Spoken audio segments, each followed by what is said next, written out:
Rusiyalı milyarder kriptovalyuta treyderi Roman Novak və həyat yoldaşı Anna Birləşmiş Ərəb Əmirliklərində kirayə götürdükləri villada ölü tapılıblar.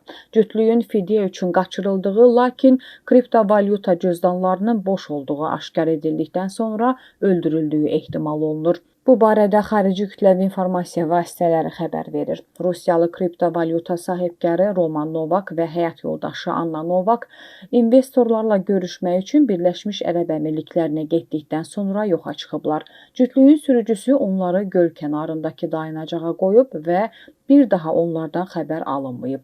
Təxminən bir ay davam edən axtarışdan sonra cütlüyün cəsədləri kirayə götürdükləri villada tapılıb.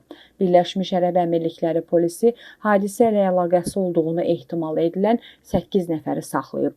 İstintaq cütlüyün fidyə üçün qaçırıldığı, lakin milyardlarla dollar dəyərində olduğu düşünülən kriptovalyuta cüzdanlarının boş tapılmasından sonra öldürüldüyü ehtimalına diqqət yetirir.